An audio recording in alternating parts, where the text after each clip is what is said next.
이제 세계전장은 무인기가 지배한다는 군 전문가들의 의견이 지배적입니다. 비용도 기존 유인 탑승기보다 3분의 1로 줄일 수 있고 무엇보다도 인명피해가 없기 때문에 작전 수행 시 더욱 공격적인 작전을 펼칠 수 있다는 큰 장점이 있습니다.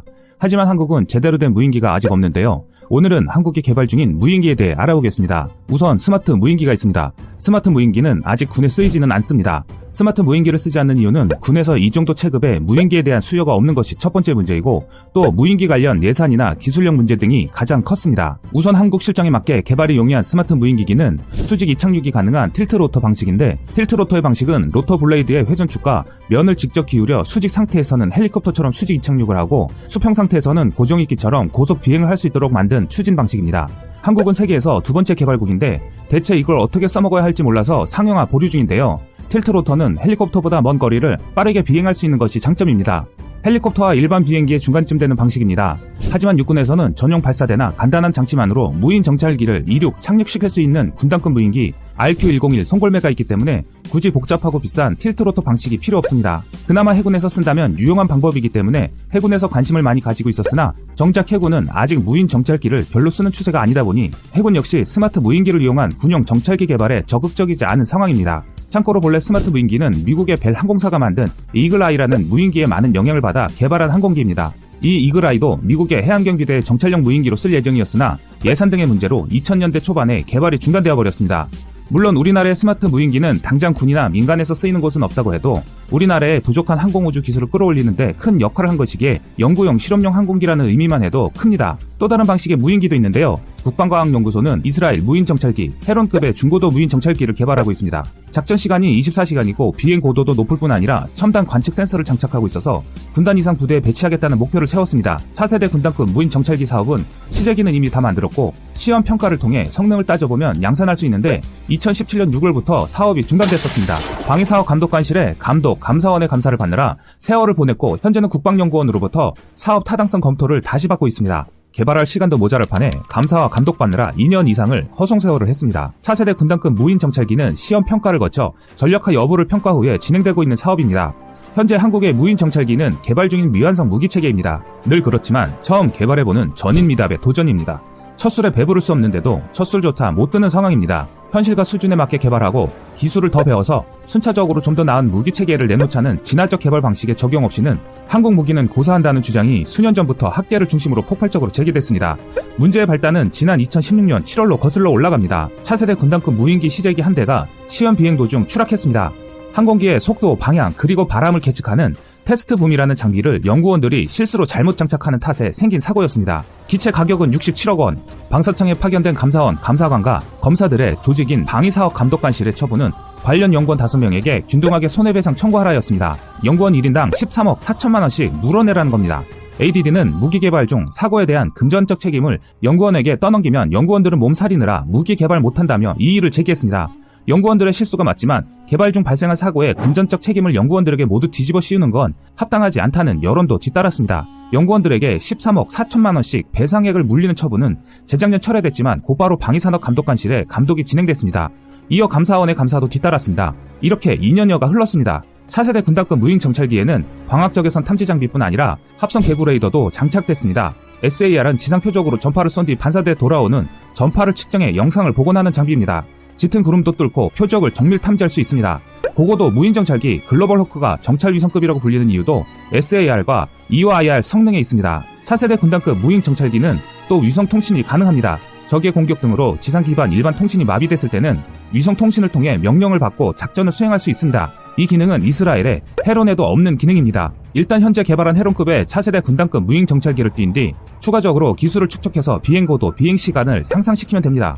이것이 바로 진화적 개발입니다. 기술적, 금전적 미천도 모자란데 처음부터 완벽한 무기를 만들면 좋긴 하지만 그것은 현실에서 불가능한 것입니다. 감사원도 올 초 현재 개발된 시제기로 최소 전력화를 추진하고 추후에 성능을 업그레이드할 필요가 있다는 의견을 낸 것으로 알려졌습니다. 하지만 군 관계자는 몇 년 전부터 유력한 정치 지도자들이 무기 개발을 하면서 실패를 두려워하지 말라는 듣기 좋은 소리를 종종 했지만 말뿐이지 관련 제도와 관리들의 마인드, 현장의 실상은 크게 달라지지 않았다라고 탄식했습니다. 세계의 무기 시장을 주도하고 있는 미국도 아무리 사소한 무기 개발을 하더라도 무기 개발을 통한 진화론을 두고 진행합니다. 한 번에 원하는 무기 개발의 완성론은 세상에 존재하지 않습니다. 물론 예산과 시간을 효율적으로 줄이는 것은 매우 중요합니다. 하지만 세상에 없는 것을 만드는 것인 만큼 실패는 필연적으로 따라오기 마련입니다. 옛 속담에 구더기 무서워서 장 못 담그냐라는 말이 있습니다. 한국 무기 개발을 반대하는 사람들 중에 무기 개발의 완성론적인 시각만으로만 본다면 그 사람들은 죽을 때까지 구더기를 무서워하는 꼴밖에 안 됩니다. 지난 3일부터 4일에 열린 나토의 70주년 정상회의가 전 세계의 주목을 받으며 뜨거운 논란을 낳았습니다. 폐막 직전인 4일 캐나다, 영국, 프랑스 정상이 한자리에 모여 트럼프를 비웃는 영상이 일반에 공개되었기 때문입니다. 이 영상은 음성까지 공개되어 트럼프를 뒷담화했다는 사실까지 알려졌습니다. 트럼프는 뒷담화를 주도한 캐나다 총리에 그는 두 얼굴을 가졌다며 위선적이라고 독설을 퍼부었습니다. 결국 트럼프는 예정된 기자회견을 취소하고 서둘러 귀국했습니다. 그런데 지금 미국에서 만든 한 영상이 화제가 되고 있습니다. 트럼프의 왕따 영상이 선거 광고로 제작된 것입니다. 미국 민주당 대선 경선 후보인 조 바이든 전 부통령이 만든 영상으로 조회수가 무려 900만 건이 넘었습니다. 바이든은 이 광고에서 세계가 트럼프 대통령을 비웃고 있다고 말한 뒤 우리는 세계가 존경하는 지도자가 필요하다고 말했습니다. 트럼프가 나토에서 보여준 모습은 전 세계를 방황하게 만들었습니다. 트럼프는 나토의 모든 나라들이 GDP 2%를 내라고 압박하며 2%를 내고 있는 8개국 정상만 초대해서 오찬을 대접하기도 했습니다. 지난해 트럼프는 심지어 4%를 내야 한다고 주장하기도 했습니다. 한국의 방위분담금 5배를 내라고 압박하는 트럼프는 한국뿐만 아니라 전 세계 동맹들에게 엄청난 돈을 요구하고 있는 것입니다. 또한 트럼프는 일본에게도 일방적으로 유리한 미일 무역 협상을 얻어내고 4배의 방위비 인상을 요구하고 있습니다. 또한 트럼프는 망신을 당하고 돌아온 뒤 전 세계를 놀라게 한 발언을 내뱉었습니다. 지난 5일 트럼프는 유럽 동맹들의 방위분담금 문제에 무역과 연계할 것을 시사한 것입니다. 트럼프는 방위비를 제대로 내지 않는 나라들에게 무역 보복을 가할 것이라고 말한 것입니다. 이 말에 유럽은 물론 한국과 일본까지 긴장하지 않을 수 없었습니다. 지금 이 같은 트럼프의 거침없는 질주를 미국 국회가 나서 멈추게 하려 하고 있습니다. 미국 민주당은 트럼프의 탄핵소추안 작성 절차에 돌입했고 크리스마스 전에 표결한다는 계획입니다. 국회에서 트럼프를 탄핵하여 강제로 끌어내리겠다는 것입니다. 미국의 저명한 정치가 의사들이 이끄는 전문의 그룹이 트럼프의 정신건강이 심각하게 악화되고 있다고도 말했습니다. 탄핵 조사가 시작되면서 트럼프의 취약한 자존감으로 정신상태가 악화되어 국가의 재앙적인 결과를 초래할 것이라는 것이었습니다. 존지너 조지의 워싱턴대 교수와 반디 리 박사, 제러드 포스트 전 CIA 프로파일러 3명의 정신과 의사는 최근 미국 하원에 보낸 성명을 통해 탄핵의 가능성이 높아지면서 트럼프 대통령이 국가 안전에 위협이 될 가능성도 커졌다고 확신한다고 주장했습니다. 지금 미국 내에서는 한국에 대한 방위분담금 5배 인상이 지나치다는 비판이 거세지고 있습니다. 심지어 트럼프의 측근인 린지 그레이엄 공화당 상원의원을 비롯해 공화당 중진 의원들까지 한국의 방위비 5배 인상은 지나치다고 입장을 발표했습니다. 트럼프는 지금 탄핵 위기에 놓이며 전 세계 동맹들과 싸우고 있습니다. 지금 상황은 동맹들에게 돈을 더 받아내는 것보다 자리를 지키는 것도 쉽지 않아 보이고 있습니다. 차기 대선 주자로 나온 바이든은 트위터로 이렇게 말했습니다. 위험할 만큼 무능하고 세계를 이끌 역량이 없는 트럼프의 실체를 전 세계가 있는 그대로 보고 있다. 우리는 그가 최고 사령관을 4년 더 지내도록 놔둬선 안 된다. 이상. 미국 공화당 중진 의원들이 한국에 대한 트럼프 행정부의 방위비 분담금 증액 요구와 관련해 한 목소리로 우려를 표했다고 미국의 소리 방송이 7일 보도했습니다. 공화당 소속 린지 그레이엄 상원 의원은 도널드 트럼프 대통령의 방위비 5배 인상 요구에 대해 지나치다는 견해를 밝혔습니다. 그레이엄 의원은 영내 갈등 상황을 고려할 때 지금은 좋은 생각이 아닌 것으로 보인다라며 동맹들은 언제나 더 많은 기여를 할 수 있지만 한국은 훌륭한 동맹이고 시장이 감당할 수 있는 수준을 넘어선다라고 말했습니다. 같은 당의 댄 설리번 상원 의원은 한국 정부가 주한미군의 새 기지인 캠프 험프리스 건설 비용의 약 90%를 부담한 점을 상기하며 한국 정부의 기여를 인식해야 한다라고 강조했습니다. 또 트럼프 대통령이 방위비 분담금 협상과 연계해 주한미군의 일부 병력 철수를 검토하고 있는 게 사실이라면 걱정스러울 것이라며 그런 상황에 이르지 않기를 기대한다라고 덧붙였습니다. 상원의원 대행인 척 그레슬리 의원은 한국이 좀 더 많이 부담하길 기대한다라면서도 트럼프 대통령의 5배 증액은 협상용으로 제시된 것이라고 생각해야 한다. 최종 합의 금액이 트럼프 대통령의 요구에 근접할 것이라고 생각하지 않는다라고 평했습니다. 상원 외교위원장인 제임스 리시 의원 역시 한국 측 분담액은 협상의 문제라고 말했습니다. 리시 의원은 트럼프 대통령은 주한미군 비용 지출뿐만 아니라 미국이 다른 나라를 대신해 부담하는 모든 지출에 매우 집중하고 있다라면서 다만 액수는 늘 그렇듯 협상의 문제다. 돈과 관련한 협상이고 해결될 것이라고 덧붙였습니다. 이는 상원 의원들도 트럼프 대통령의 5배 증액 발언은 사실상 뻥튀기한 것임을 인정하며 수습에 나서고 있는 모양새입니다. 방위비 분담금 협상과 연계한 주한미군 감축설에 대해서는 트럼프 대통령과 먼저 얘기해보고 싶다라고 전제한 뒤 그것은 추측일 뿐 그 전에 갈 길이 멀다라고 지적했습니다.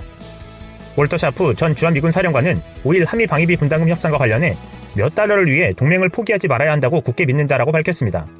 샤프 전 사령관은 이날 워싱턴에서 한미 경제연구소가 개최한 방위비 분담금 관련 대담에 참석해 동맹이 가장 중요한 것이 돼야 한다. 동맹의 가치가 이 전체 논의에 포함돼야 한다라며 이같이 말했습니다. 이어 그는 한국은 국내 총생산 대비 방위비 비출이 가장 높은 국가라며 이 비율이 2.7에서 2.8%에 달한다고 소개한 뒤 우리의 어느 동맹보다 더 높은 수준이라고 설명했습니다.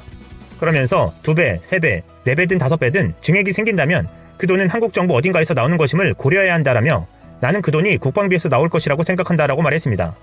또 그 돈은 한국이 자국 방어에 얼마나 지출하고 해외 무기 구매에서 우리 물건을 사는데 얼마나 쓸지와 직접 관련이 있다라며 이러한 부분 또한 저울질돼야 한다라고 말했습니다. 분담금 인상이 결국 미국산 무기 구입 감소로 이어질 수 있다는 뜻으로 해석됩니다. 대담에 참석한 다른 미국 전문가들도 한국의 분담금 증액 필요성에 대체로 공감했지만 도널드 트럼프 행정부가 주장하는 대로 현행 5배에 육박하는 50억 달러 요구는 지나치다는 입장을 보였습니다.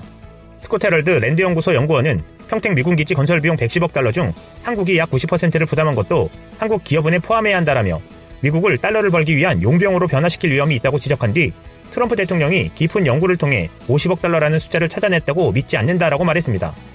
케일 페리어 한미경제연구소 국장은 미국이 눈에 보이는 돈을 추구하다 보면 눈에 보이지 않는 더 광범위한 것을 놓칠 수 있다며 결국 재정적으로 훨씬 더 많은 돈을 잃을 수 있어 일종의 역효과를 낼 수 있다라고 우려했습니다.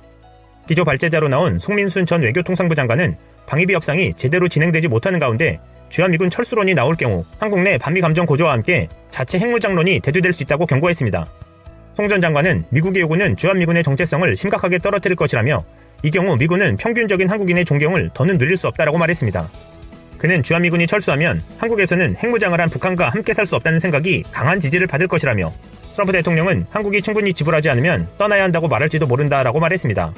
이어 그러고 나면 한국인은 누구로부터 해구산을 얻을지 생각할 것이다. 답은 자체 해구산을 만들어야 한다는 것이라며 그것은 의심할 여지 없이 이미 흔들리는 핵 확산 금지 조약 체제를 약화할 것이라고 강조했습니다. 한편 미 서던 캘리포니아 대학 데이비드 강 정치학 교수는 지난 5일 미 로스앤젤레스에서 열린 KF 프렌즈 송년 모임 강연에서 한미 양국에 대해 깊이 이해하는 외교관이 절대적으로 필요하다라며 트럼프 미국 대통령이 한국과의 방위비 협상에서 압박카드로 주한미군 철수를 거론하는 것은 전략적이지 못하고 어리석은 처사라고 말했습니다. 이어 과거 어떤 미국 대통령도 방위비를 인상하지 않으면 주한미군을 철수시킨다는 언급을 한 바 없다라면서 주한미군은 아시아 안보 차원에서 미국에 실질적 도움을 준다라고 지적했습니다.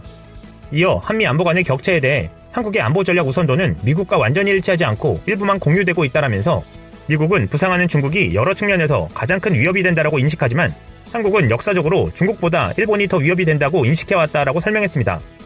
결국 번지수를 잘못 찾은 트럼프의 떠보기식 막무가내 방위비 5배 증액 압박은 트럼프의 무지에서 시작된 것이라며 미 조야에서 수습하고 있는 모양새입니다. 아직 끝나지 않은 한미 방위비 협상이 어떻게 결론이 날지 귀추가 주목되고 있습니다.